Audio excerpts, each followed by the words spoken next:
I had been driving for hours, the monotonous hum of the engine and the endless stretch of highway threatening to lull me to sleep. It was well past midnight when I spotted the neon sign on the side of the road. The Lone Star Motel. Vacancy. Relief washed over me as I pulled into the gravel lot, the crunching sound beneath my tires signaling the end of my long journey. The motel was a single-story building with a row of doors facing the parking lot, each illuminated by a flickering overhead light. It wasn't much to look at, but it was exactly what I needed, a place to rest for the night. I parked my car and stepped out, stretching my tired limbs. The night air was cool and a gentle breeze rustled through the trees that surrounded the motel. I made my way to the office, the crunch of gravel underfoot echoing in the stillness of the night. The office was small and dimly lit, the counter separating me from a middle-aged man with tired eyes and a worn-out expression. He glanced up from his newspaper as I entered, offering me a half-hearted smile. "Can I help you?" he asked, his voice lacking any enthusiasm. "I need a room for the night," I replied, equally unenthusiastic after hours of driving. He nodded as if expecting nothing more. "How many nights?"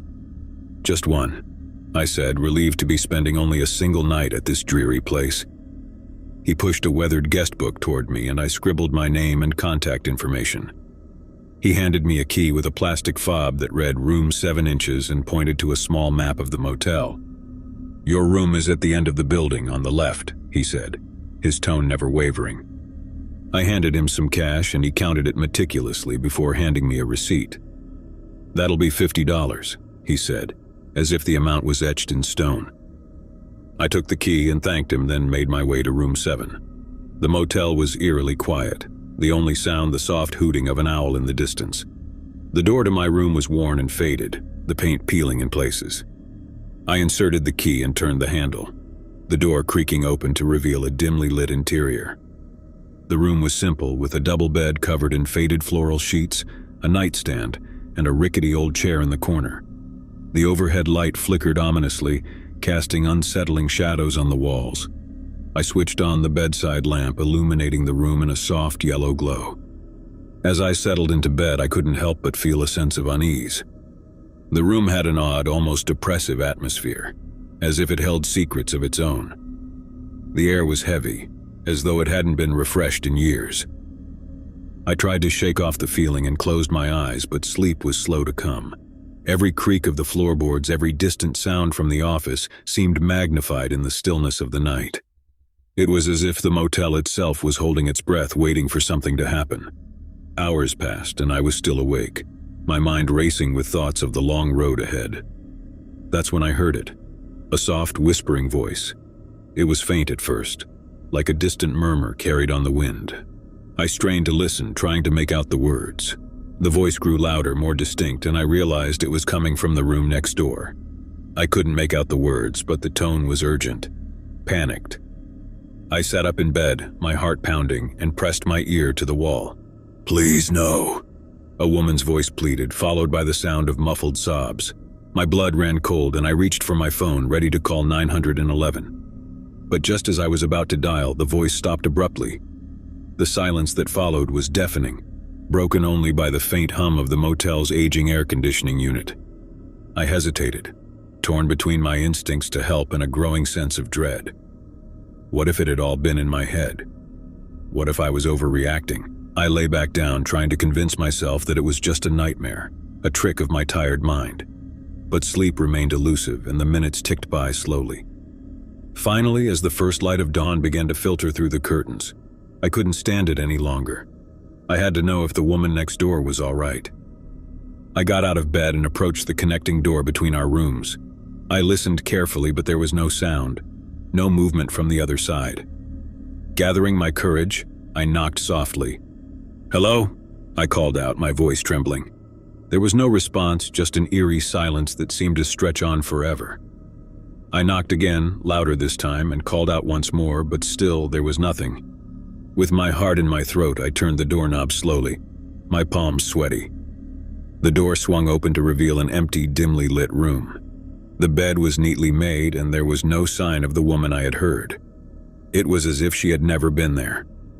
I stepped into the room, my heart still racing, and checked the bathroom, the closet, and even under the bed. But there was no one. It was impossible, I thought. I had heard her cries, her pleas for help, as clear as day. I returned to my own room, my mind a whirlwind of confusion and fear. Had it all been a hallucination? A trick played by my sleep-deprived mind? I couldn't make sense of it, but one thing was clear. I needed to get out of that motel as soon as possible. I hastily packed my things and went to the office to check out. The same clerk was there, his expression unchanged. I tried to explain what I had heard, but he only shrugged. "People come and go all the time," he said, as if dismissing my concerns. Maybe she checked out early. I left the motel in a hurry, my heart heavy with unease. As I drove away, I couldn't shake the feeling that something was deeply wrong with that place, something hidden beneath its nondescript exterior. I continued my journey, putting miles between myself and the Lone Star Motel. The day passed in a blur, and as night fell once again, I found myself in another town, another motel. This one was newer, cleaner, and more welcoming. I checked in without hesitation, determined to put the strange events of the previous night behind me. But as I settled into bed, I couldn't escape the feeling that I was being watched. The room was pristine, the air fresh, yet I couldn't shake the eerie sensation that I was not alone. I glanced out the window, half expecting to see a face in the darkness, but there was nothing. I tried to dismiss my unease and closed my eyes, willing myself to sleep. But just as I was on the brink of slumber, I heard it again. The soft, whispering voice. The same urgent, panic tone. I sat up in bed, my heart pounding in my chest. It was coming from the room next door, just like before. This time, I wasted no time. I grabbed my phone and called 911, my voice trembling as I explained the situation. The police arrived quickly, and I led them to the room next door. The door was locked, and they had to force it open. Inside, they found a woman, disheveled and terrified. She had been held against her will, the victim of a deranged man who had been stalking her for months. As they arrested the man and led him away in handcuffs, the woman thanked me, tears in her eyes. She had been sure that no one would hear her cries, that no one would come to her aid. She had almost given up hope. I couldn't help but think back to the Lone Star Motel, to the woman I had heard but had never seen. Had she been a victim too? Had I missed my chance to help her? I never found out the answer, but one thing was certain. The events of that night had changed me forever. I couldn't erase the memory of those whispered pleas for help, the feeling of unease that had followed me from that motel. As I continued my journey, I couldn't help but wonder about the darkness that could hide behind the most ordinary facades, the secrets that could be buried beneath the surface. The world was a vast and unpredictable place, and I had learned that even in the most unlikely of places, heroes could emerge, and villains could be unmasked. I drove on, my headlights cutting through the darkness, my mind forever haunted by the night I had spent at the Lone Star Motel, a place where the line between reality and the unknown had blurred, and where the true nature of fear had been revealed. Story 2. It was a bleak and stormy night when I found myself driving down a desolate stretch of highway, the windshield wipers struggling to keep pace with the relentless rain. The gloomy landscape outside offered no solace, and I knew I had to find shelter soon. That's when I saw the neon sign flickering weakly in the downpour, like a lighthouse beckoning a lost sailor. The Midnight Haven Motel, it read. The sign was old and worn, but it promised warmth and a respite from the raging storm. With a sense of relief, I pulled into the gravel lot and parked my car under the dimly lit canopy.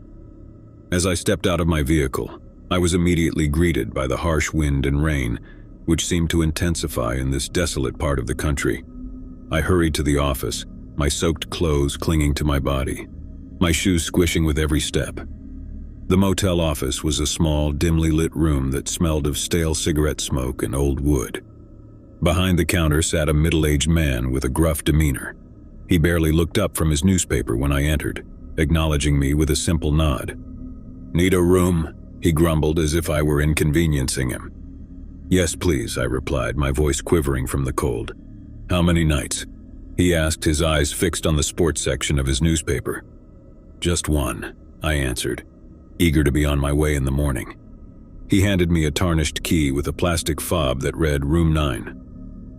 "That'll be $50, he said without a hint of a smile. I handed him the cash and he counted it meticulously, as if suspecting me of trying to cheat him out of a few dollars. Finally, he handed me a receipt and I took the key and headed out into the storm once more. Room 9 was at the end of a long, dimly lit corridor.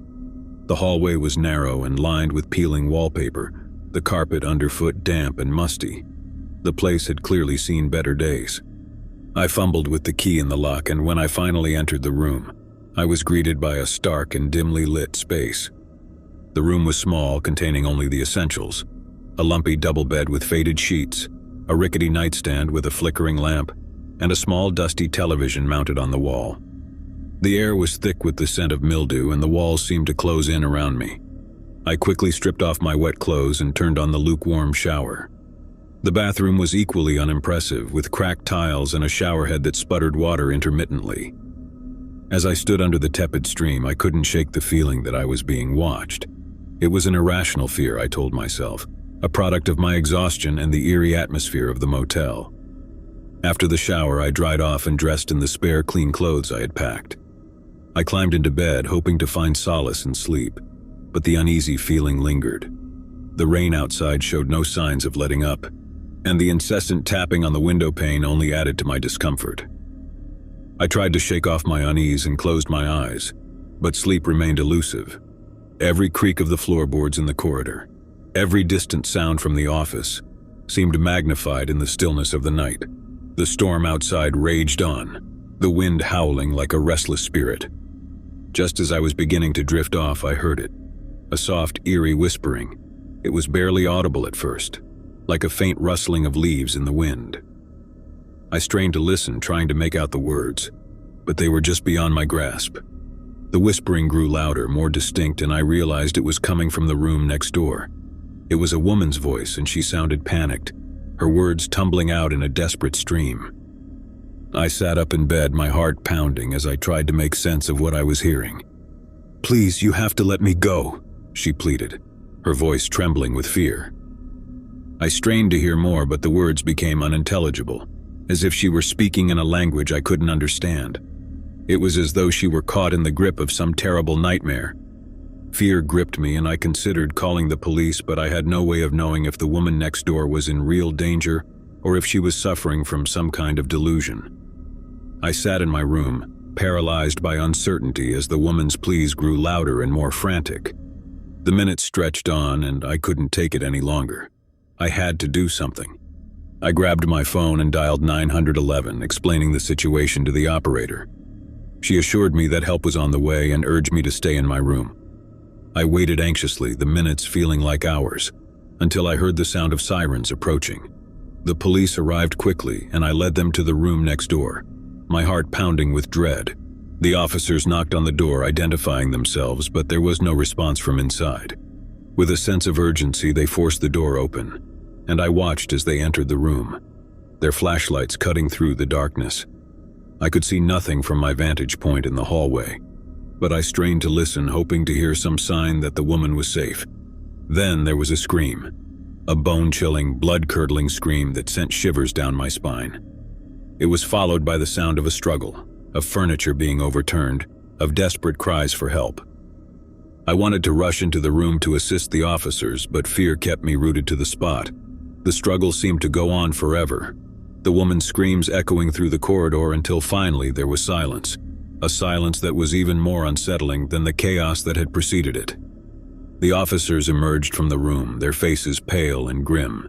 They told me that the woman had been alone in the room, her frantic screams and pleas for help seemingly directed at an invisible assailant. There was no sign of forced entry, no evidence of an intruder. I was left in a state of shock and confusion. Had I imagined the woman's cries for help, or had she been the victim of some unseen supernatural force? The officers assured me that she was now in their care and would receive the help she needed. But the mystery of what had transpired in that room haunted me. I couldn't stay at the Midnight Haven Motel any longer. The sense of unease and dread that hung in the air was suffocating, and I longed to put the unsettling events of the night behind me. I checked out of the motel early the next morning, and as I drove away, I couldn't help but glance back at the flickering neon sign. The storm had passed and the motel looked almost peaceful in the pale light of dawn. But I knew that appearances could be deceiving, that darkness could lurk beneath even the most ordinary of facades. As I continued my journey, I couldn't shake the feeling that I had witnessed something beyond explanation, something that defied reason and logic. The memory of that night would stay with me, a chilling reminder that the line between reality and the unknown is thinner than we dare to imagine, and that the scariest things can often be found in the most unexpected places. Story 3. The rain pounded against the windshield as I pulled into the parking lot of the dilapidated motel. The neon sign above the office flickered intermittently, casting an eerie glow on the cracked asphalt. It was late, and I was tired from hours of driving through the desolate countryside. I just needed a place to rest for the night, and this was the only option for miles. As I approached the motel office, I couldn't help but feel a sense of unease. The building looked as though it had seen better days, its paint peeling and its windows covered in a thick layer of grime. A flickering vacancy sign hung in the window, its letters missing here and there, making it hard to read at first glare. I stepped inside, a bell above the door jingling softly. The interior was dimly lit, and the air was heavy with the musty scent of old carpet and cigarette smoke. A bored-looking clerk sat behind the counter, her eyes glued to a small television that played a rerun of some late-night talk show. "Can I help you?" she mumbled without looking up. "I need a room for the night," I replied, trying to sound more confident than I felt. She finally looked up, her eyes cold and distant. "We got rooms," she said, her voice devoid of enthusiasm. "How many nights?" "Just one," I said quickly, eager to be out of there. She handed me a tarnished key attached to a plastic fob with a faded room number, 13. "That'll be $50, she said, her tone as dull as ever. I handed her the cash and she counted it slowly, her long, nicotine-stained fingers moving methodically. Finally satisfied, she handed me a worn-out receipt and a rusty key. "Room 13 is at the end of the building," she said, her gaze returning to the television. I grabbed the key and made my way down a dimly lit corridor, the carpet underfoot squishing with each step. The corridor seemed to stretch on forever, and I couldn't help but feel a growing sense of unease.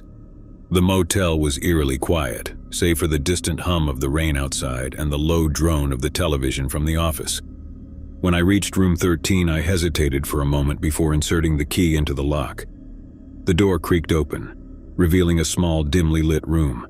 The air inside was stifling, and I quickly opened a window to let in some fresh air. The room was sparsely furnished with a sagging double bed, a rickety nightstand, and a flickering overhead light that cast eerie shadows on the walls. As I settled in for the night, I couldn't shake the feeling of being watched. I tried to dismiss it as my imagination playing tricks on me, but the sensation persisted. I glanced out the window and saw nothing but darkness and rain. It was just my tired mind, I told myself, playing tricks on me after a long day on the road. I decided to take a shower to relax and wash away the grime of the day. The bathroom was equally dismal, with cracked tiles and a showerhead that sputtered water sporadically. As I stepped under the lukewarm water, I couldn't help but feel a creeping sense of unease.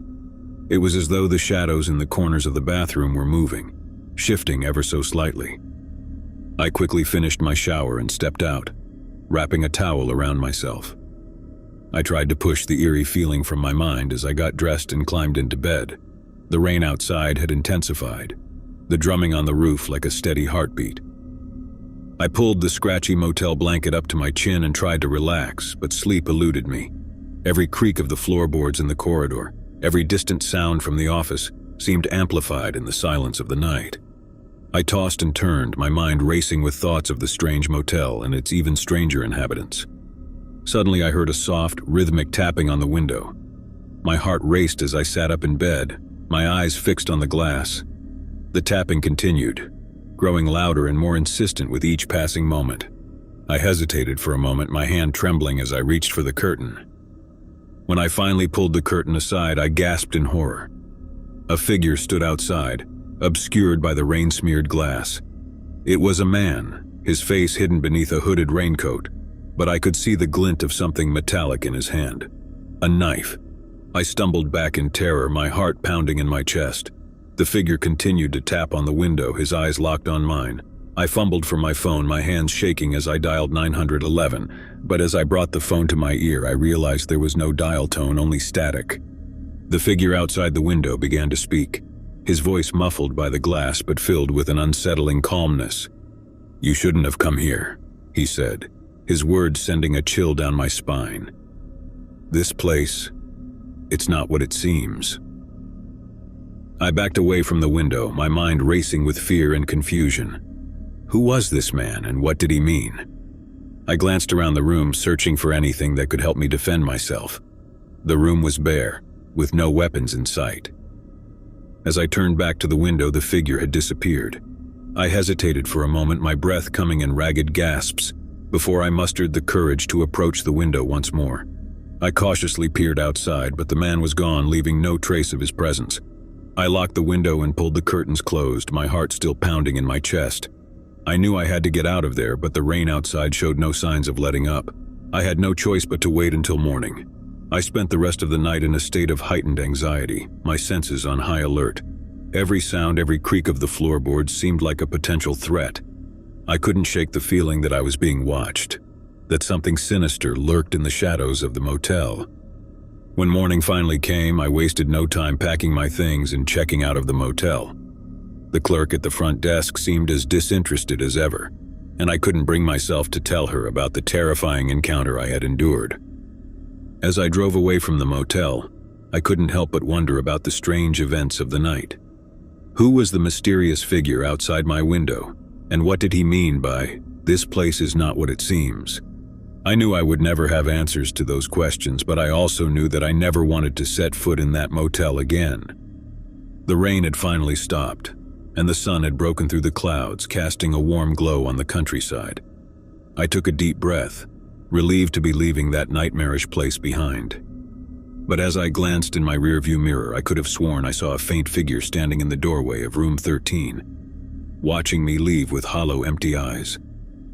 I sped away, putting as much distance between myself and that motel as possible. The memory of that night would haunt me for the rest of my days, a chilling reminder that sometimes the scariest things are not the ones that go bump in the night, but the ones that lurk in the darkest corners of our own minds.